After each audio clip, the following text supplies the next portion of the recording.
Saudações de paz, meus irmãos, Igreja do Senhor. É sempre bom estudarmos, sabermos mais do que o Senhor tem para nos dar, nos oferecer, como palavra, como ordem de desenvolvimento pessoal.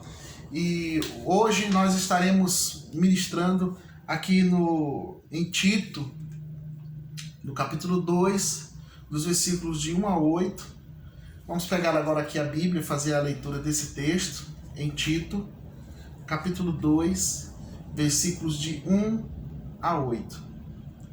A palavra de Deus ela vem aqui através desse jovem servo do Senhor, nos dando lições importantes que foram até ministradas na escola bíblica há pouco tempo atrás. Vamos reforçar esses conceitos para que os ensinamentos que chegam até nós possam ficar cada vez mais vivos na nossa memória.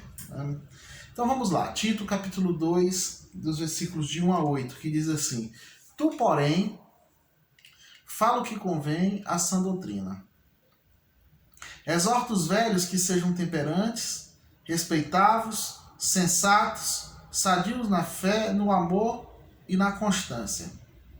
As mulheres idosas, semelhantemente, sejam sérias no viver, como convém às santas, não caluniadoras, não dadas a muito vinho, mestras do bem.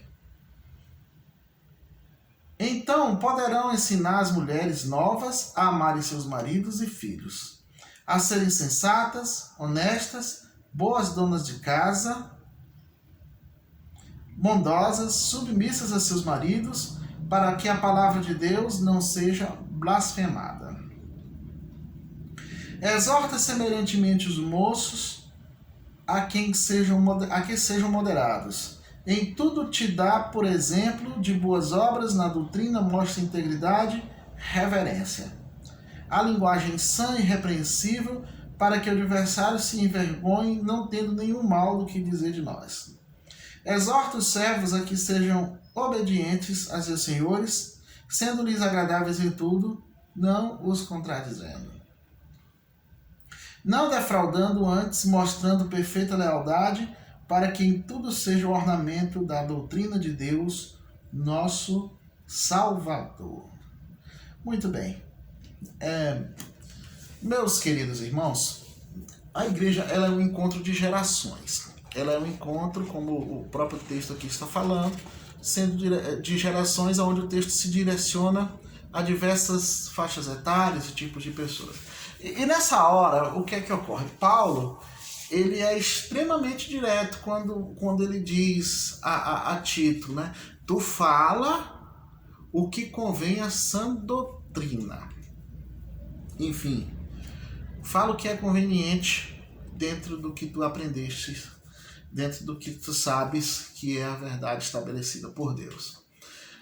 Então, isto cabe a todo líder, né? Está aplicando à igreja, demonstrando dentro de todos os grupos que existem na igreja, como o texto muito bem menciona, são grupos sociais diferentes, são grupos de pessoas que na sua diversidade de sexo, de idade, de poder aquisitivo, de estado civil, e o restante do livro vai falar também dos servos, de escravos que não estão dentro da nossa conjuntura, mas que de alguma maneira para aquele tempo serviam.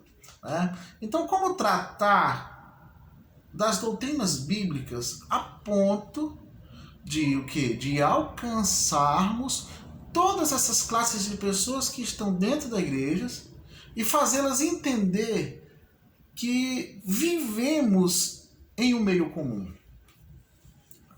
Pode-se dizer que o objetivo do texto é esse, né? Como nós dividimos esse mesmo ambiente chamado igreja, alcançando uma comunhão muito intensa, apesar das nossas diferenças. Então, o apóstolo Paulo, ele sabiamente vem aqui orientando o jovem obreiro para que ele trate dessas questões em pontos em separado. E nós veremos justamente de maneira separada cada item que aqui foi mencionado. E e outras lições, é claro, vai esmiuçando isso de uma maneira mais detalhada. Mas, por agora, vejamos algumas características que o crente, independente da faixa etária ou da situação, da sua característica, ele precisa estar usando como prioridade no convívio uns com os outros, né? Então, o que vem falando aqui? Vem falando de temperança, né? De sermos temperantes. E esse recado, ele é muito direcionado aos idosos. Por quê? Porque, primeiro, para que sejam temperantes, nós já falamos que as diferenças podem causar divergências entre as gerações, há de se termos assim, uma certeza de que, diante da dificuldade, da delicadeza do trato entre as gerações, ambas precisam entender uma a outra. Não é? Nós veremos um pouco disso. E como é que isso pode acontecer? Através da temperança. Como é que jovens e adultos e idosos poderão se relacionar bem se não for pela temperança? Como homens e mulheres, com suas diferenças também, poderão se dar dentro do meio comum se não for através da temperança. E para facilitar o entendimento e promover uma reflexão assim na nossa mente, eu quero fazer algumas perguntas. Primeiro, de todos os dias até hoje, você já conseguiu mudar seus temperamentos? Você tem notado que ao longo dos anos, na sua caminhada cristã, o seu temperamento ele tem evoluído, ele tem melhorado? Todos nós temos um temperamento diferente, né? Passivo de ser aprimorado. Ora, se nós sabemos que sempre haverá esse choque de gerações, tanto com os mais moços quanto com os mais velhos, nós precisamos compreender que o tempo ele vai passando e as coisas vão mudando. É óbvio, não tem o que se discutir a respeito disso. E o que deve ser preservado é o que? A doutrina, o que está falando já. Então, o que foi dito a Tito? Tu fala o que convém a sã doutrina. Embora haja uma diferença entre as pessoas, mas fala o que convém a sã doutrina. Isso deve ser preservado. Mas a igreja, ela não pode ficar presa ao passado. Eu tenho falado muito sobre isso, que a doutrina não muda, mas os costumes e até mesmo a idade da gente muda. Nós mudamos. Um dia desse eu era adolescente, hoje eu sou um jovem. Se Deus me permitir, eu chegarei na fase idosa. E quando nós alimentamos esse entendimento de uma maneira carinhosa, tanto para a geração que está à frente da gente, quanto para a geração que vem atrás, né, a gente evita muita maledicência, a gente evita muita dificuldade, aonde a gente acaba alcançando. Aliás, nós acabamos vendo uma falta de compreensão muito grande entre as gerações, né? Primeiro, não adianta a gente parar de querer se relacionar com outras faixas etárias. Isso é necessário. Ou com outras pessoas de outro sexo, né? Masculino ou feminino. E quando não estamos cumprindo essa determinação de comunhão, quando nós começamos a nos fechar apenas dentro daqueles que são do nosso próprio grupo, é claro que isso existe por conta da afinidade, nós estamos demonstrando um certo desprezo ou menosprezo para aqueles que estão fora da nossa faixa etária, né?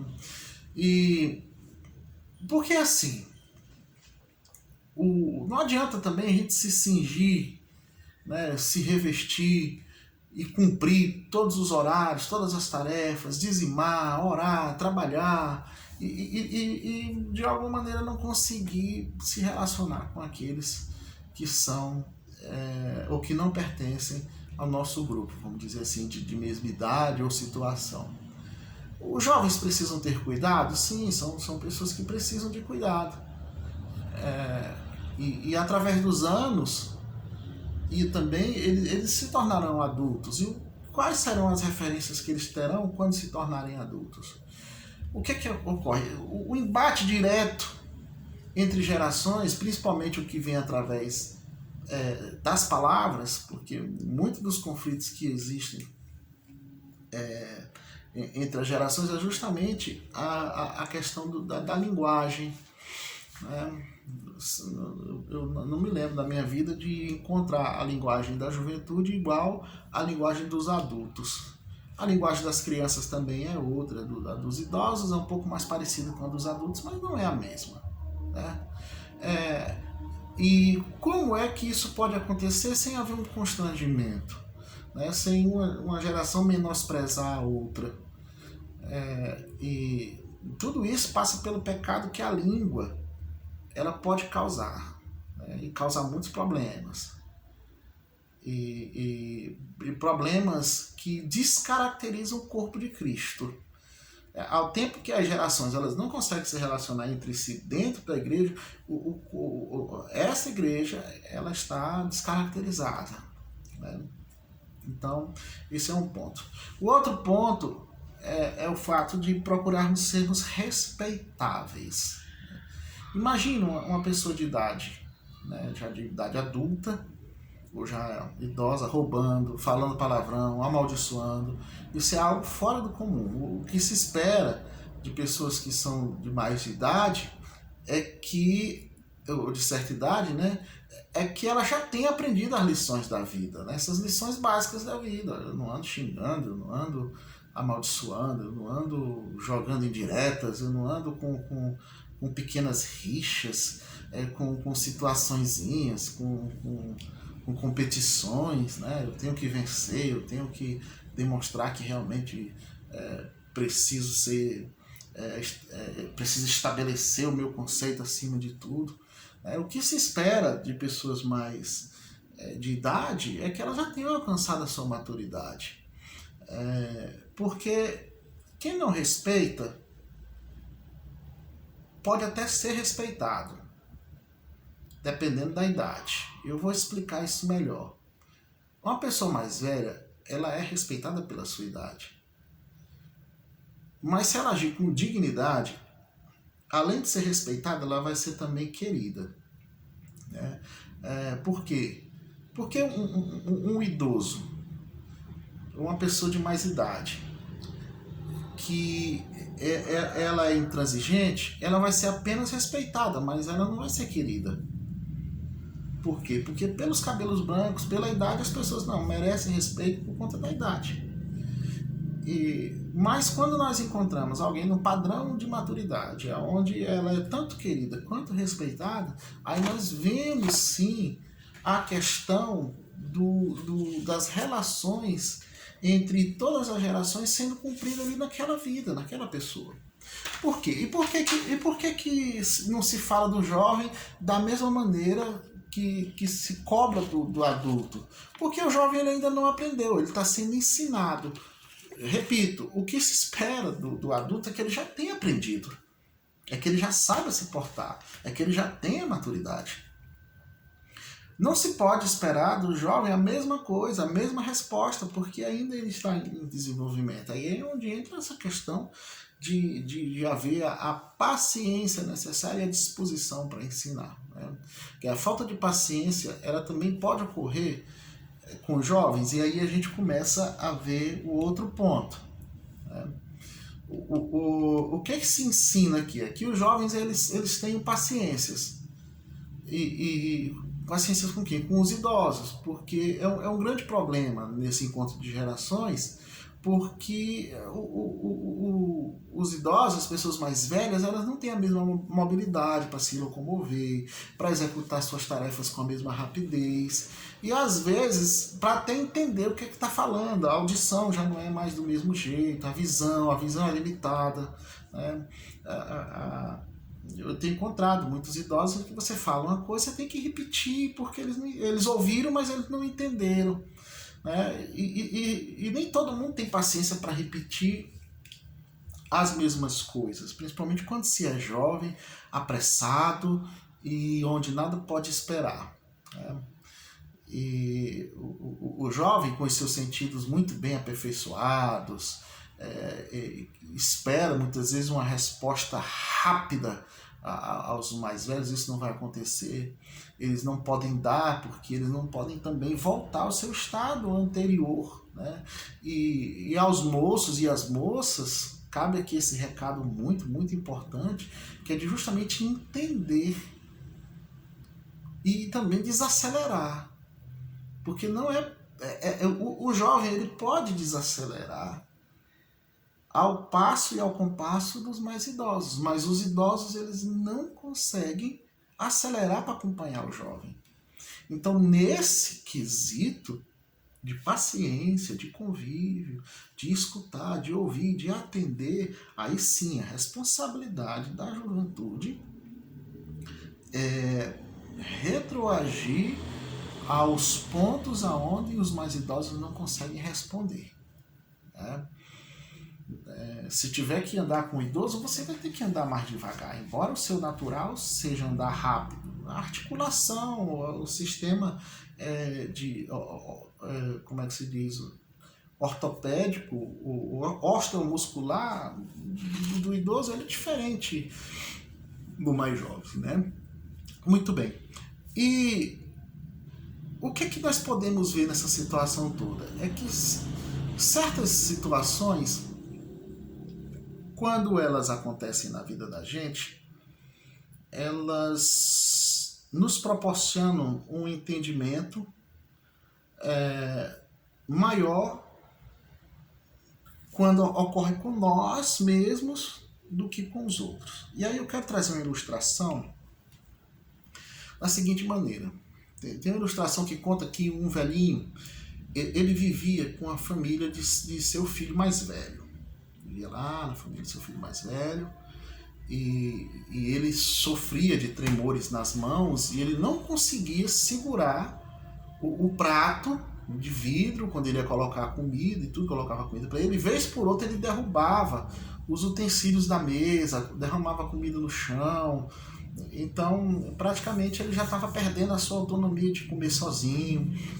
E quando a sua nora não quis mais aquela situação, fez o quê? Colocou para ele comer numa mesa em outro lugar, mais ao fundo, e fez para ele ali um prato de madeira, né, que poderia cair no chão e não quebrar, né, porque muitos utensílios já tinham sido quebrados, né, utensílios de vidro.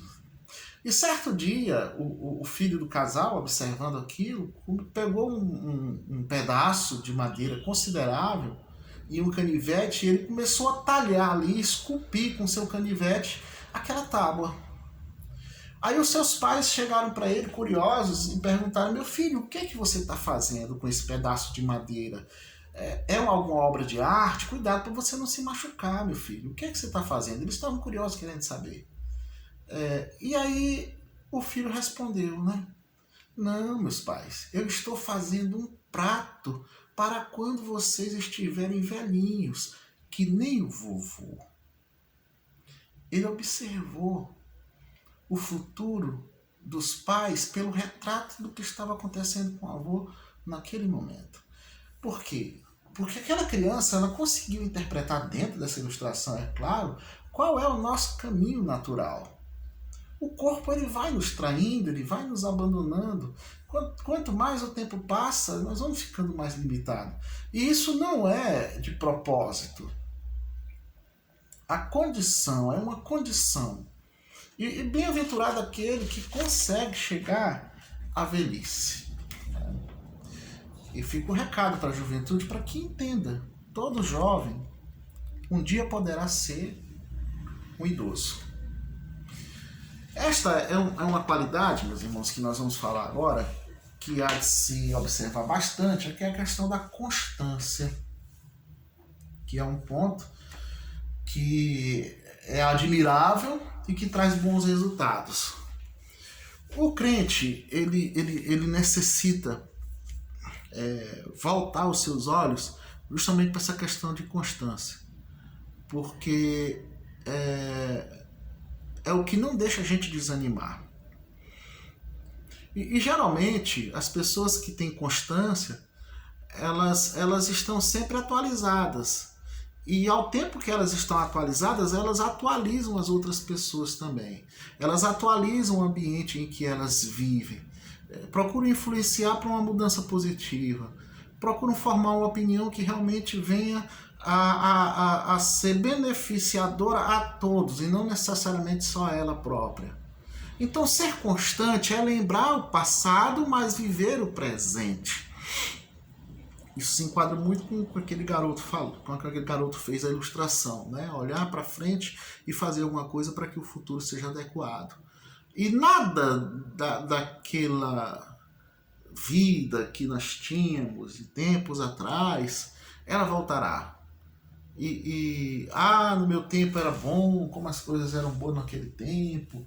Não, já passou, não voltará. Sim, era bom, mas as coisas mudam. A realidade vai sempre se fazer diferente. Não existe nenhum dia igual ao outro, né?